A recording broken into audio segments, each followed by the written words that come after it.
السلام علیکم ناظرین، آپ دیکھ رہے ہیں ہزارہ ایکسپریس نیوز اور میں ہوں شیر افضل گجر۔ جس طرح کہ ڈاکٹر صاحب کے مختلف پروگراموں میں آپ مختلف تعلیمی حوالوں سے سنتے آ رہے ہیں، اور پچھلے کچھ پروگرامز میں ہم نے جس طرح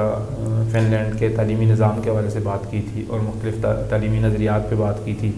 اسی سلسلے کو آگے بڑھاتے ہوئے آج ہم جو افلاطون کا جو تعلیمی نظریہ تھا اس پہ بات کریں گے کہ افلاطون نے کون سا جو تعلیمی نظریہ پیش کیا تھا۔ اس حوالے سے ڈاکٹر صاحب آج اسٹوڈیو میں موجود ہیں۔ ڈاکٹر صاحب بہت شکریہ، چونکہ آپ کا جو پروگرام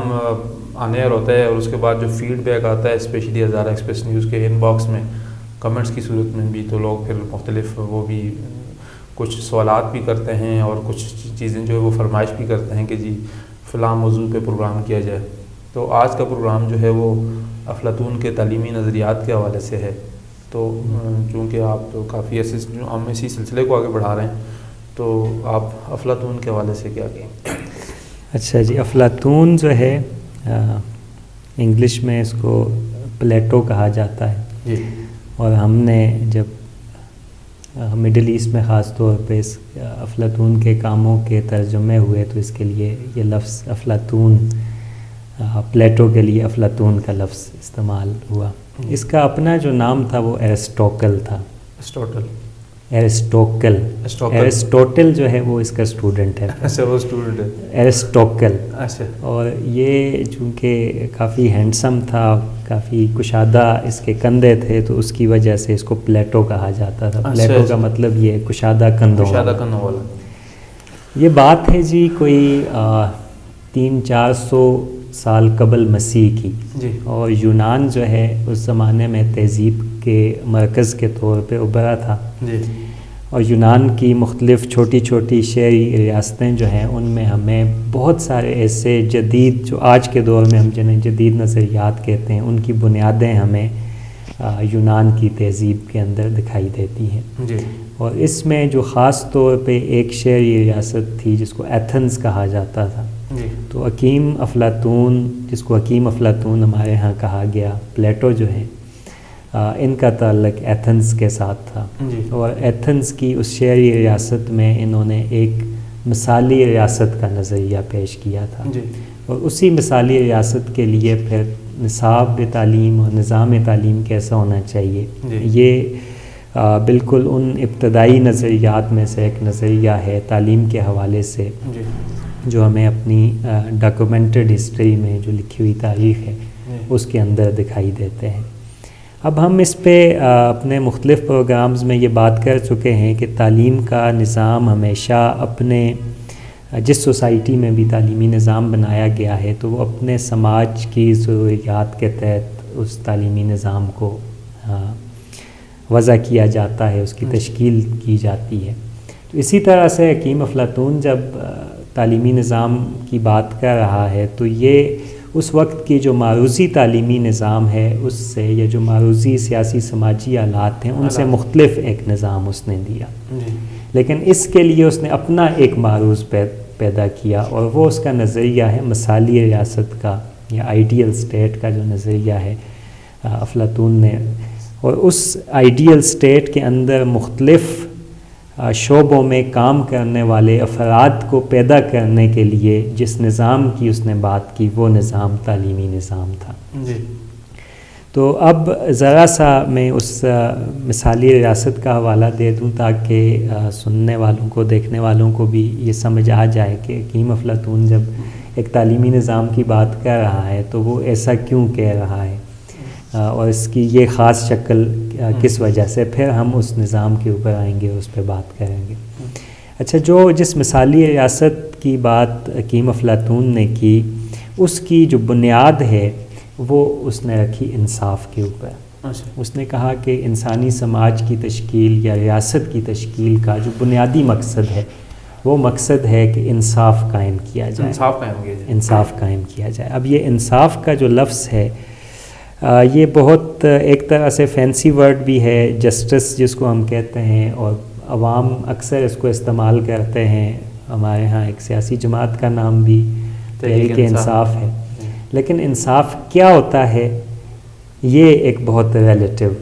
ٹرم ہے. جب ہم اس کو ایکسپلین کرنے کے لیے جائیں گے, اس کو سمجھنے کی کوشش کریں گے, تو پھر ایک شخص جس چیز کو انصاف کہے گا دوسرا اس کو ناانصافی کہے گا, یا ایک شخص کا جو انصاف کا نظریہ ہوگا وہ دوسرے سے مختلف ہوگا. اب مختصراً یہ طویل بحث ہے جو اس کی کتاب ریپبلک میں ہمیں ملتی ہے جو افلاطون نے لکھی تھی, لیکن مختصراً جیسے افلاطون نے انصاف کی تشریح کی یا اس کو ڈیفائن جس طریقے سے کیا, وہ یہ تھا کہ ہر چیز کو اس کے مناسب مقام پہ رکھنا, یہ انصاف.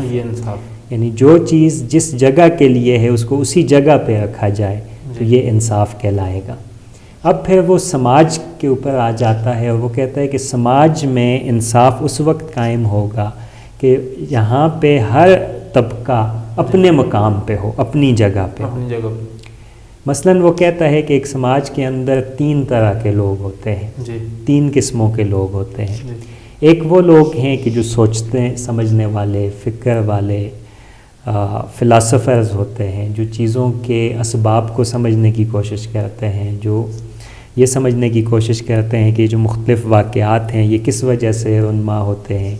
اور انسانی سماج کو بہتر کیسے بنایا جا سکتا ہے. یعنی ان کا کام سوچنا, سمجھنا, لکھنا, فکر, شعور اور شعوری ارتقاء اس سے وابستہ یہ چیزیں ان کے لیے اہم ہوتی ہیں. اس طبقے کو کہتا ہے کہ یہ طبقہ فلسفیوں کا طبقہ ہے, یہ سوچنے سمجھنے والوں کا. دوسرا طبقہ وہ کہتا ہے کہ کچھ ایسے لوگ ہوتے ہیں جن کے لیے سوچ فکر سے زیادہ اہم بہادری, ایڈونچر, اپنے آپ کو خطرات میں ڈالنا یہ چیز ہوتی ہے. تو اس طبقے کو وہ کہتا ہے کہ یہ طبقہ جو ہے یہ عسکری طبقہ ہے, یہ ملٹری کا طبقہ ہے. ایسے لوگ جو ہیں جنگ و جدل میں اور معاشرے کے تحفظ کے لیے جب اس سوسائٹی کے اوپر اگر کوئی بیرونی حملہ ہوتا ہے تو ان کے خلاف تحفظ فراہم کرنے کے لیے یہ بہترین لوگ ہوتے ہیں, کیونکہ یہ اپنی جان دینے میں بالکل بھی ہچکچاتے نہیں ہیں. تیسرا طبقہ وہ کہتا ہے وہ طبقہ ہے کہ جو اپنے پیٹ کے چکر میں ہوتا ہے, یہ پروڈیوسرز کا طبقہ ہے جس نے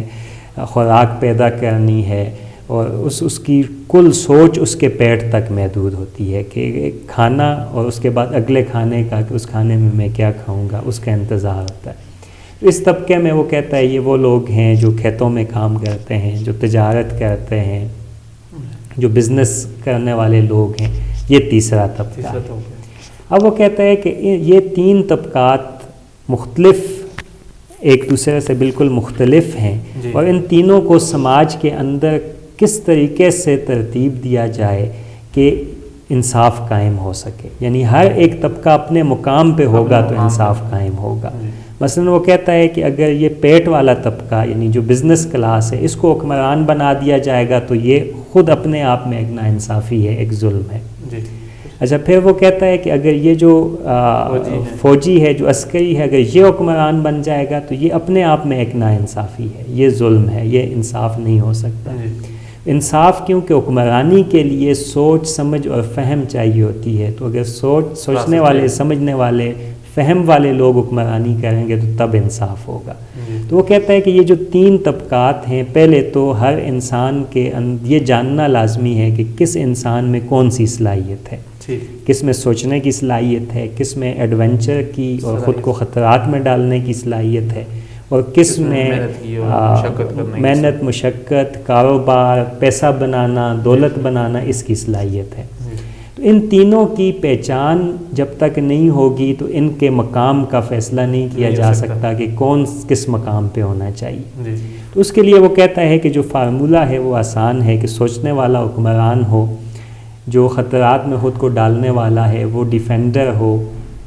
وہ محافظ ہو, وہ فوجی ہو, اور جو تیسرا طبقہ ہے وہ کاروبار جو ہے اس معاشرے کا, یا اس کی جو مادی ضروریات ہیں, جو خوراک کی ضروریات ہیں, اس کے لباس کی ضروریات ہیں, اس کے مکان کی ہیں, چھت کی ہیں, ان تمام چیزوں کے لیے وہ ہونا چاہیے. تو حکمرانی جو ہے وہ کہتا ہے یہ فلسفیوں کا کام ہے, یہ فلاسفر کنگز کا کام ہے. اچھا، یہاں پہ افلاطون ایک بہت ایسی چیز، ایک ایسی بات کر رہا ہے جو آج سے تقریباً 2400 سال پہلے ہم کسی اور سے ایکسپیکٹ نہیں کرتے، اور وہ ہے کہ انسانوں کے درمیان جو جنسی تفریق ہے وہ اس کو نہیں مانتا۔ وہ کہتا ہے کہ یہ جو سوچنے کی صلاحیت ہے یہ جنس کی بنیاد پہ قائم نہیں ہوتی، کہ اگر آپ مرد ہیں تو آپ سوچنے والے ہوں گے، اور اگر آپ عورت ہیں تو آپ نہیں ہوں گے، یا آپ عورت ہیں تو تفریق کو نہیں مانتا، بالکل اس کو نہیں۔ وہ کہتا ہے کہ جی عورت و مرد فلسفی ہو سکتے ہیں، عورت و مرد فوجی ہو سکتے ہیں، عورت و مرد کاروباری ہو سکتے ہیں، بزنس کلاس ہو سکتی ہے، صلاحیتیں ان کی، تو صلاحیت کی حکمرانی ہوگی، جنس کی حکمرانی نہیں ہوگی، ٹھیک ہے؟ تو کون سی صلاحیت کی ہوگی؟ وہ سوچنے سمجھنے والا طبقہ۔ اب اس طرح کے سماج کی تشکیل وہ کرنا چاہتا ہے۔ اس میں جو پہچان کا عمل ہے کہ یہ پہچان کیسے ہو کہ کون سا فرد اس میں سوچنے کی صلاحیت ہے، کس میں خود کو خطرات میں ڈالنے کی، فوجی بننے کی صلاحیت ہے، اور کس میں کاروبار کرنے کی صلاحیت ہے، بزنس کی صلاحیت ہے، اس کی پہچان کے لیے وہ تعلیمی نظام دیتا ہے۔ وہ کہتا ہے کہ جو ایک یونیورسل ایجوکیشن سسٹم، ایک ایسا تعلیمی نظام جس میں تعلیم ہر فرد کے لیے لازمی ہوگی، اور ریاست کی ذمہ داری ہوگی کہ وہ ہر فرد کو تعلیم دے، اور یہ تعلیمی نظام تمام طبقوں کو الگ الگ کر کے دکھا دے گا کہ کون سا کس میں کیا کون سے طبقے میں کون سا شخص جائے گا، اس کا وہ ایپٹیٹیوڈ ٹیسٹ، بالکل۔ تو یہ تعلیمی نظام اس کو بتائے گا، اور پھر اس تعلیمی نظام کی بنیاد پہ جو طبقات اس سے پیدا ہوں گے وہ اپنی اپنی جگہ پہ حکمرانی، دفاع اور اس کی جو اکانومی ہے، جو معیشت ہے، اس کو چلانے والے لوگ، یہ جب اپنی اپنی جگہ پہ چلے جائیں گے تو ایسا معاشرہ جو ہوگا وہ انصاف پہ مبنی معاشرہ ہوگا، اور اس معاشرے میں یہ آئیڈیل سٹیٹ ہوگی، یہ ایک ایسی ریاست ہوگی جو پرفیکٹ ہوگی، جس میں کسی قسم کی کوئی کمی نہیں ہوگی، اور جہاں تمام انسان اپنی صلاحیتوں کا اظہار کر سکیں گے۔ تو یہ وہ بیک گراؤنڈ ہے جس کے اندر وہ اس خاص ایجوکیشن کے نظام کی بات کرتا ہے کہ کیسا ایجوکیشن کا نظام ہونا چاہیے۔ سر یہ جو افلاطون نے، سوری آپ کی تکلامی ہو رہی ہے، یہ جو نظریہ پیش کیا تو ظاہر ہے اس کو کافی عرصہ گزر گیا، تو اس وقت دنیا میں کہیں ان کے اس نظریے سے کوئی ملتا جلتا کوئی نظام یا اس طرف سوسائٹی نے کوئی کوشش کی کہ اس کو اس طرح کا انصاف پر مبنی نظام ہو، اور جس طرح انہوں نے ریاست کا ایک وہ اس کو گلوریفائی کیا اور آئیڈیلائز کر کے پیش کیا ہے، تو کہیں پہ اس کی کوئی مثال موجود ہے؟ اچھا، اب اس میں ایک تو پہلی بات تو یہ ہے کہ افلاطون خود ہی اپنے اس نظریے کو ایک خیالی نظریہ کہتا ہے، وہ آئیڈیل اسٹیٹ کا نظریہ دیتا ہے۔ دوسری بات یہ ہے کہ جتنے بھی نظریات ہیں یہ نظریات منوہن اور 100% کہیں پہ بھی امپلیمنٹ نہیں ہوتے، لیکن ان نظریات سے جو انسائٹ لی جاتی ہے، جو ان سے روشنی لی جاتی ہے، اس کو کہیں نہ کہیں مختلف تعلیمی نظاموں کے اندر استعمال کیا ہے۔ مثلا یہ جو جینڈر ڈسکرمنیشن اس نے ختم کی، یہ اس زمانے میں جب عورت جو ہے وہ پراپرٹی کے طور پہ سمجھی جاتی تھی، اور افلاطون کے بعد ارسطو آیا، اور ارسطو اس کو پورا انسان نہیں سمجھتا تھا، ٹھیک ہے؟ تو اس ارسطو سے بھی پہلے وہ کہتا ہے کہ دونوں کے لیے ایک جیسی تعلیم۔ اب یہ نظریہ آج کی ماڈرن سوسائٹی میں موجود ہے کہ ہم کہتے ہیں کہ ایک جیسی تعلیم دونوں کو دینی چاہیے، اور دونوں کے درمیان جینڈر ڈسکرمنیشن نہیں ہونی چاہیے۔ اب یہ بہت پہلے کی بات ہے۔ پھر جب انصاف کی بات، تو اس میں ہم ایک نظریہ جو آج کے جدید دور میں ماڈرن سوسائٹیز میں جس کو فنکشنل اسپیشلائزیشن کا نظریہ کہا جاتا ہے، کہ ہر شخص وہ کام کرے جس میں وہ اسپیشلائزڈ ہے، جس میں اس کی صلاحیت ہے۔ کسی میں ڈاکٹر بننے کی ہے تو اس کو ڈاکٹر بننا چاہیے، کسی میں آرٹسٹ بننے کی ہے تو اس کو آرٹسٹ بننا چاہیے، جو پولیٹیشین ہے اس کو بزنس نہیں کرنا چاہیے، ٹھیک ہے، اس کو آرٹ آف پالیٹکس جو ہے وہ کرنا چاہیے۔ تو ہر ایک بندہ اپنا اپنا کام کرے، اسی کو فنکشنل اسپیشلائزیشن کہا جاتا ہے۔ تو یہ نظریہ بھی افلاطون سے لیا گیا، اور افلاطون جو ہے اس کا ایک کردار ہے اس کی سوچ کا۔ تو مکمل طور پہ یا منوہن اگر آپ کہیں تو نہیں، ایسا نہیں ہے، لیکن افلاطون کے جو فنکشنل اسپیشلائزیشن کے نظریات ہیں، انہوں نے اس کی جو جینڈر ڈسکرمنیشن کے خلاف ایک آواز ہے، یہ آج کے جدید دور میں بھی ہمیں دکھائی دیتی ہے۔ جی بالکل۔ جی اچھا، اس میں اگر سر ہم بات کریں اس پہ، اگر ہم اس کے جو تعلیمی نظام ہے اس کی تفصیل میں کہ اس سے طبقات کی تقسیم کیسے ہوتی ہے، اگر اس پہ آپ کا سوال ہے یا اس میں میرا خیال ہے کہ لوگ جاننا چاہیں گے، اس کو ذرا سا ہم سمجھ لیں کہ اس میں طبقات کی تقسیم کس طریقے سے ہوگی، وہ کس طرح کا تعلیمی نظام ہوگا، پھر ہم اس کے اوورآل اس پہ ڈسکشن کر سکتے ہیں مزید۔ اس گفتگو کو میں ذرا سا وائنڈ اپ کرنا چاہتا ہوں، سوری، اور آپ اپنا سوال اپنے پاس رکھیے گا، پھر اس کو لیتے ہیں۔ اچھا، اب یہ جو تعلیمی نظام ہوگا یہ کس طریقے سے تشکیل دیا جائے گا کہ جس کے نتیجے میں مختلف طبقے بنیں گے؟ اب یہ ایک بہت اہم سوال ہے جو انسانوں کے ذہن میں اٹھتا ہے کہ ظاہر اس زمانے ہمارے طرح آج کل تو پروفیشنل کالجز ہوتے ہیں نا، تو اب وہاں پہ کوئی وہ فلسفیوں کے الگ پروفیشنل کالجز کی بات نہیں کرتے تھے، ٹھیک ہے، ایک اکیڈمی ہے جس میں سے سب نے نکلنا ہے، اب اس کے لیے افلاطون مراحل کی بات کرتا ہے، وہ کہتا ہے کہ جو تعلیمی نظام ہوگا وہ 3 اہم مراحل پہ موجود ہوگا، مشتمل ہوگا، اور ہر مرحلہ جو ہے وہ ایک طبقے کا فیصلہ کر دے گا کہ اس شخص نے کس طبقے میں جانا ہے۔ مثلا وہ پہلا جو مرحلہ ہے وہ کہتا ہے کہ علم کا سیکھنے کا عمل جو ہے وہ تو ماں کی گود سے شروع ہو جاتا ہے، تو جو بچے ہیں، چھوٹے بچے 6 سال تک کے، ان کو مختلف کہانیاں سنائی جائیں گی، ان کی تعلیم اس طرح سے ہوگی، اور اس میں وہ کہتا ہے کہ ایسی کہانیاں کہ جو ان کے جو اخلاقی اقدار ہیں اس کے حوالے سے، ان کے ایک پروڈکٹیو سٹیزن ہونے کے حوالے سے ان کو آگاہی دے رہی ہوں، ان کو شعور دے رہی ہوں۔ 6 سال کے بعد وہ کہتا ہے کہ اب فارمل ایجوکیشن شروع ہوگی، اور 6 سے لے کر 18 سال کا جو عرصہ ہے اس دوران دوسرا مرحلہ پیدا ہوگا، اور اس مرحلے میں کیا ہوگا، بلکہ جو فارمل ایجوکیشن جس کو افلاطون کہہ رہا ہے وہ 6 سے بعد میں شروع ہو رہی ہے، اکیڈمی میں آپ 6 سال کی عمر میں آؤ گے، اور جب اکیڈمی میں ایک شخص آ جائے گا تو پھر وہ اپنے خاندان سے وہ 24 گھنٹے اکیڈمی میں رہے گا۔ تو 2 طرح کی تعلیم وہ کہتا ہے کہ 12 سال کے عرصے تک، 6 سے لے کر 18 سال تک ان اسٹوڈنٹس کو، ان بچوں کو دی جائے گی، وہ مرد ہے یا عورت، بچہ ہے یا بچی ہے، اور جس بھی طبقے سے اس کا تعلق ہے، ان سب کے لیے۔ ایک وہ کہتا ہے کہ ان کو جمناسٹک کی تعلیم دی جائے گی، اور دوسری ان کو میوزک کی تعلیم دی جائے گی۔ اب وہ کہتا ہے کہ جمناسٹک جو ہے یہ جسم کے لیے ہے، یہ فزیکل ہیلتھ کے لیے۔ جمناسٹک سے اس کی مراد مختلف کھیل ہیں، جیسے نیزہ بازی ہے، تلوار بازی ہے، اس زمانے میں جو کھیل کھیلے جاتے تھے، تو اس سے کیا ہوگا، وہ فزیکلی ٹف ہوں گے۔ اب اچھا، جب یہ جسمانی طور پہ مضبوط ہوں گے تو ایک بہت عام نفسیاتی مسئلے کی طرف اس زمانے میں پلیٹو نے اشارہ کیا کہ جب آپ بہت زیادہ جسمانی کاموں میں مشغول ہوتے ہیں اور جسم آپ کا مضبوط ہوتا ہے تو یہ آپ کے دماغ کو بھی سخت بنا دیتا ہے، آپ کے ذہن کو بھی سخت بنا دیتا ہے، تو آپ کی جو سول ہے وہ بھی سخت ہو جائے گی۔ تو اس کو سافٹ کرنے کے لیے، اور بیلنس انسان وہ ہوتا ہے جس کی جسمانی طور پہ مضبوط ہو لیکن روحانی طور پہ اس میں سافٹنس ہو، ٹھیک ہے، تو اس کے لیے میوزک ہوگا۔ اب میوزک سے مراد اس کا صرف یہ گانے بجانے کے انسٹرومنٹس نہیں ہیں، میوزک وہ ایک براڈر ٹرم کے طور پہ استعمال کرتا ہے کہ اس میں ادب ہے، لٹریچر ہے، پوئٹری ہے، ہلکی پھلکی فلسفی ہے، فکشن ہے، مختلف نظمیں ہیں جو کلاسیکل شعراء کی ہیں اس سے پہلے وہ ہیں،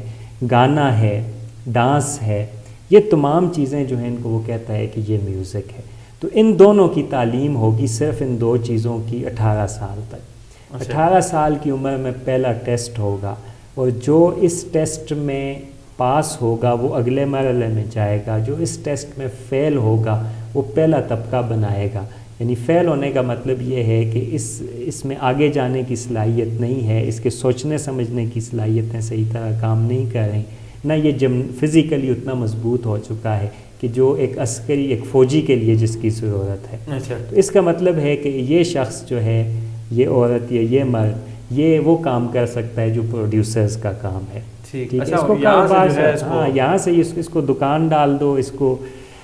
کھیتوں میں یہ کام کرے، یہ کاروبار کرے، بزنس کرے، اس کو مزید آگے لے جانے کی ضرورت نہیں ہے۔ تو یہاں سے پہلا طبقہ یعنی سامنے آ جاتے، اب اسی تعلیمی نظام کے اندر سے وہ طبقہ پیدا ہوا ہے۔ اچھا، جب 18 سال کے بعد پھر اس کو تعلیم دی جائے گی میتھمیٹکس کی، فلسفی کی، لاجک کی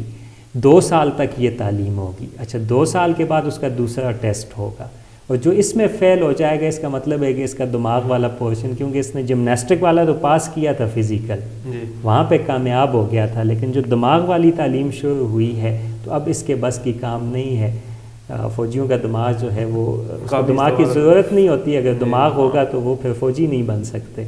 تو یہ ایموشنز اور اپنی فزیکل اسٹرینتھ کی بنیاد پہ جو کام کر سکتے ہیں, تو یہاں سے 20 سال کے بعد فوجی بن جائیں گے. ان کی پھر فوجی ٹریننگ ہی ہوگی, فوج کا کام ہوگا, وہ بارڈرز جو ہیں ان پہ جا کے کام کریں گے. اور 20 سال کے بعد جو لوگ بچ جائیں گے یہ وہ طبقہ ہے جو سوچنے سمجھنے کی صلاحیتیں رکھتا ہے. تو اب پھر مزید 15 سال تک ان کو سیاست, معیشت, فلسفہ, لاجک, جیوگرافی, جیومیٹری, یہ تمام مضمون جو ہیں جن کا تعلق انسانی دماغ کے ساتھ ہے یہ اس کو دیے جائیں گے, اور 35 سال تک یہ وہ علوم حاصل کرے گا. ٹھیک ہے, 35 سال کا جب یہ لوگ ہو جائیں گے اس کے بعد پھر مزید 15 سال کی ان کی پریکٹیکل ٹریننگ ہوگی کہ ان کو اس ریاست کے مختلف شعبوں میں جو فیصلہ ساز شعبے ہیں ان میں انٹرنشپ کرنی ہوگی. یہ وہاں سیکھیں گے کہ عملی طور پہ کیا مسائل سامنے آتے ہیں, ان کو حل کیسے کیا جاتا ہے. اور 50 سال کے عمر کو جب یہ پہنچیں گے تو یہ حکمرانوں کا طبقہ بن جائے گا. تو اس طریقے سے وہ پورا جو سماج کی تشکیل ہے وہ اس تعلیمی نظام کے نتیجے میں ہو رہی ہے. ہر طبقہ اسی تعلیمی نظام میں سے نکل کر اپنے اس خاص پیشے میں جا رہا ہے, اور پھر اس کے بعد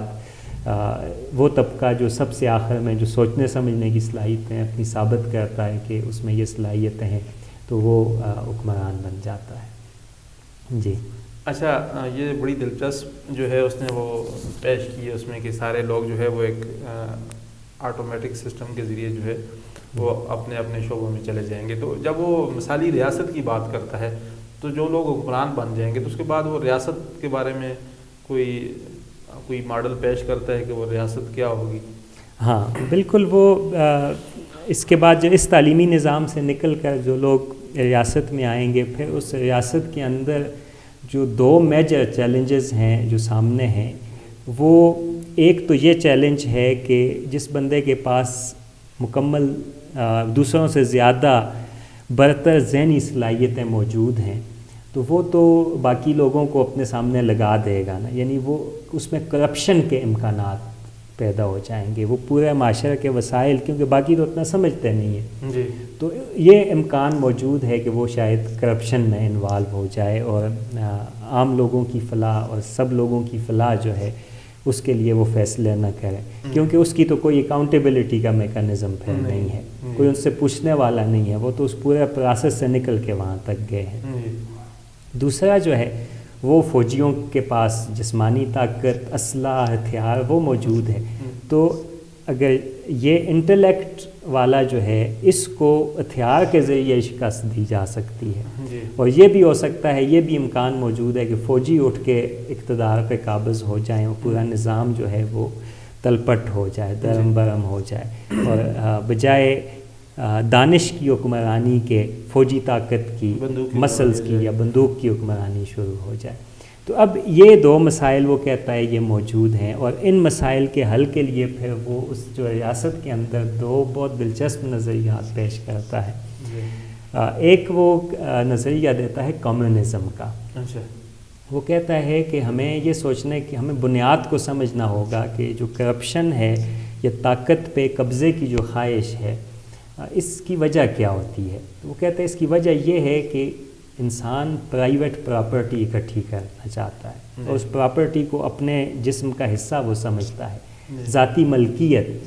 تو اگر حکمران طبقے کے لیے یہ لازم کر دیا جائے کہ وہ ذاتی ملکیت نہیں رکھ سکتا, اس کی کوئی ذاتی مکان نہیں ہوگا, اس کی ذاتی جائیداد نہیں ہوگی, بلکہ ایون وہ یہاں تک جاتے ہوگے تو اس کے ذاتی بچے نہیں ہوں گے. اچھا ٹھیک ہے, تو وہ 2 طرح کی وہ کہتے ہیں, ایک ہے کمیونزم آف پراپرٹی اور دوسرا ہے کمیونزم آف فیملی. فیملی بھی کمیون میں رہے گی اور پراپرٹی بھی کمیون کی ہوگی, ان کی اپنی نہیں ہوگی, کسی کی ذاتی نہیں ہو سکتی, اونرشپ نہیں ہوگی. اچھا، اب یہاں پہ وہ کہتا ہے کہ جب پراپرٹی نہیں، ذاتی ملکیت ہی نہیں ہوگی تو کرپشن بندہ کرتا ہے ذاتی ملکیت میں اضافے کے لیے، تو پھر کرپشن کس لیے کرے گا؟ تو ایک تو انٹلیکٹ کے لیے وہ یہ کہتا ہے. دوسری طرف وہ کہتا ہے جو فوجی ہے اس سے جو خطرہ ہے وہ بھی اسی وجہ سے ہے کہ یعنی وہ کنفلکٹ آف انٹرسٹ کی بالکل، کہ وہ بھی اپنے خاندان، اپنی فیملی، اپنے بچوں کے لیے ریاست پہ یا طاقت کے مرکز پہ قبضہ کرنا چاہتا ہے. تو اگر اس کے لیے بھی یہی شرط موجود ہو کہ اس کی بھی نہ کوئی ذاتی ملکیت ہوگی نہ ذاتی فیملی ہوگی، پرسنل فیملی رکھنے کا حق اس کو بھی نہیں ہوگا، تو یہ دونوں طبقات جو ہیں ان کے پاس کوئی وجہ نہیں بچے گی کہ یہ کرپشن میں انوالو ہوں. اب آج کل ویسے کرپشن پہ بہت زیادہ گفتگو کی جاتی ہے، تو حکیم افلاطون تو یہ حل پیش کرتا ہے. اچھا، اب اس کے لیے جو پراپرٹی کا ہے اس کا وہ کہتا ہے کہ بیرکس ہوں گی حکمرانوں کے لیے. اچھا، اور ان بیرکس میں وہ رہیں گے، اور ان کا ایک کامن میس ہوگا جہاں پہ وہ آئیں گے، بیٹھیں گے اور کھائیں گے. حکمرانوں کے لیے جس طرح فوجیوں کا میس ہوتا ہے، تو فوجیوں کا اور حکمرانوں دونوں کے لیے کامن بیرکس ہوں گی. یعنی ایک ایک کمرہ، ان کو یہ نہیں کہ کوئی حکمران ہے تو وہ اپنے لیے مال بنائے گا، اس کی اجازت ہی نہیں ہے. اور ان کا کامن میس ہوگا. اور جو پروڈیوسر کلاس پیسہ پیدا کرتی ہے، جو ویلتھ پیدا کرتی ہے، وہ ان کو کھلانے پلانے کی بس ذمہ دار ہے کہ یہ اپنے ذاتی صبح اور رات کے کھانا جو ہے اس کا ان کے لیے بندوبست کرے گی. اس سے زیادہ ان کی عیاشیوں کی ذمہ دار وہ نہیں ہوگی. ٹھیک ہے. تو کامن میس میں یہ کھانا کھائیں گے. پھر فوجی جو ہوں گے وہ اپنی ملٹری ایکسرسائزز کرنے میں لگ جائیں گے. ٹھیک ہے، وہ تلوار بازی، نیزہ بازی یہ کریں گے کہ اگر کوئی حملہ شملہ ہوتا ہے تو اس کا مقابلہ کیسے کیا جائے گا. اور جو انٹلیکچوئلس ہیں، جو فلاسفر کنگز ہیں، یہ بیٹھ کے گفتگو کریں گے، یہ ڈسکشن کریں گے اور یہ معاشرے کے بارے میں سوچیں گے کہ اس کو مزید بہتر کیسے بنایا جا سکتا ہے، اس میں جو مسائل درپیش ہیں ان کا حل کیسے کیا جا سکتا ہے. تو قوانین کیسے بنائیں، پرانے قوانین کو یہ دیکھیں گے ان میں کیا کمی، کیا خامی رہ گئی ہے، کون سا نیا قانون آنا چاہیے. تو وہ یہ گفتگو کرتے رہیں گے باقی تمام لانجوں سے. ہاں، وہ صرف قوانین کے حوالے سے اور معاشرے کے ارتقاء اور معاشرے کی بہتری کے لیے سوچنے، فکر کرنے اور اس کو قانون دینے کا، قانون کی شکل دینا، یہ ان کا کام ہوگا. فوجی جو ہیں وہ اس کے دفاع کے ذمہ دار ہوں گے، اور ان کی کوئی فیملیز ہوں گی نہیں، تو فیملی نہ ہونے کی وجہ سے پھر ان کو لیئر ٹائم، فراغت بھی ہوگی، وہ بچوں کی نگہداشت سے بھی بچ جائیں گے. تو اس کے لیے وہ کہتا ہے کہ جو فیملی ہے، جو خاندان ہے، اس میں جو خاندان کا تصور ہے وہ روایتی، جو ہمارے ہاں جس طرح خاندان کا تصور ہے اس طرح کا نہیں ہے، بلکہ وہ اس کو بہت ہی ایک میکنائزڈ انداز میں دیکھتا ہے. وہ کہتا ہے کہ مخصوص اوقات میں جو مرد و خواتین ہیں فلسفیوں کی اور جو فوجی بھی ہیں، ان کی آپس میں میٹنگ ہوگی، ارینج کیا جائے گا کہ ایک دوسرے کے ساتھ جنسی ملاپ کریں. اور یہ جنسی ملاپ کسی حظ اٹھانے کے لیے یا لطف اندوزی کے لیے نہیں ہوگا، بلکہ یہ نئی نسل پیدا کرنے کے لیے ہوگا. تو اور پھر جب کوئی بچہ پیدا ہو جائے گا تو کسی اس کے باپ کو نہیں پتہ ہوگا کہ یہ اس کا بچہ ہے، نہ ماں کو پتہ ہوگا یہ اس کا بچہ ہے. ان سے وہ بچہ لے لیا جائے گا اور نرسریز ہوں گی. اخلاقی نظریے کی بھی نفی کرتے ہیں. ہاں، اخلاقی نظریہ، یعنی یہاں پہ اس کے ہاں جو اخلاقیات کا نظریہ ہے وہ یہ ہے کہ خون کی پاکیزگی سے زیادہ نظام کی پاکیزگی اہم ہے. نظام کے اندر انصاف ہونا چاہیے. یہ خون کی پاکیزگی یا خاندان جو ہے اس سے زیادہ اہم یہ کہ نظام ظلم پہ مبنی نہ ہو. تو وہ اس طریقے سے اس کو دیکھتا ہے. تو یہ جو اخلاق یا اخلاقی نظریے کی ہم بات کرتے ہیں تو ہر زمانے کے اپنے اخلاقیات ہوتے ہیں، اخلاقی نظریات ہوتے ہیں، اور ان کی اخلاقی نظریوں کی بنیادیں مختلف زمانے بدلتی رہتی ہیں. تو اس کے ہاں جو اخلاقیات ہے وہ ایک انصاف پہ مبنی معاشرہ، اخلاقی معاشرہ ہے، اور ایک انصاف سے روگرداں معاشرہ، ایک ایسا معاشرہ جس میں انصاف نہیں ہے. اور انصاف سے مراد اس کی کہ جس طبقے کا جو کام ہے وہ اگر وہ نہیں کر رہا تو اس کا مطلب ہے وہ انصاف پہ نہیں ہے. جی، تو اس طرح سے وہ ایک ایسے مطلب خاندان کی نفی کر رہا ہے بنیادی طور پہ، اخلاقی نظریے کی نہیں بلکہ خاندان کی نفی دونوں اوپر والے طبقوں کو، اوپر والے دونوں طبقوں کے لیے، فوجیوں کے لیے اور فلسفی حکمرانوں کے لیے. نیچے والوں کے لیے نیچے والے خاندان رکھیں گے، فیملیز ان کی اسی طرح ہوں گی. جو اوپر والوں میں آ جائیں گے وہ خاندان نہیں رکھ سکیں گے. اور جو بچے ان کے ہوں گے وہ بچے نرسریوں میں ہوں گے، ان کی نگہداشت وہاں پہ کی جائے گی، تو وہ سب بچوں کو ہر فرد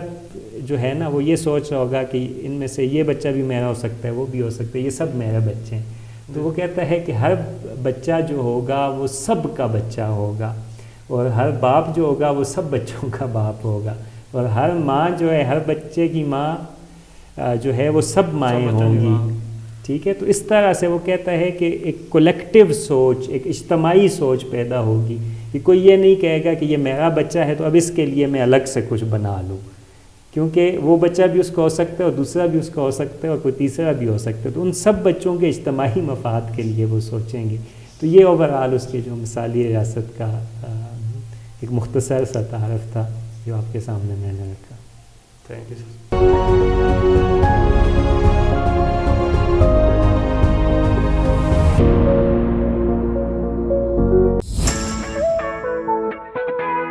mega Brands complete wearing store اب آپ کے شہر مانسہرہ میں پہلی بار ladies, gents and kids garments اور شوز کی مکمل ویرائٹی ملے ایک ہی چھت تلے. میگا برانڈز میں آپ کو لیڈیز گارمنٹس میں ملے ladies casual suit, sweaters, wool shawl, cap shawls, ladies hand bag, gents bridal wear, sherwani khussa, gents 3 piece suit, winter jackets, hoodies. Kids winter collection کی تمام ویرائٹی پر خصوصی ڈسکاؤنٹ حاصل کریں. اس کے علاوہ ladies hand bags, school bags, party spray اور gifts pack کی مکمل ویرائٹی. میگا برانڈز میں آپ کو ملے کمپلیٹ فرینڈلی ماحول اور بازار سے مناسب ریٹس پہ تمام اشیاء خریدیں. ابھی تشریف لائیں میگا برانڈز اور سب کچھ خریدیں ایک ہی چھت تلے. راکا پوشی پلازا، نیو سٹی پل، ایبٹآباد روڈ، مانسہرہ. 03219813 823.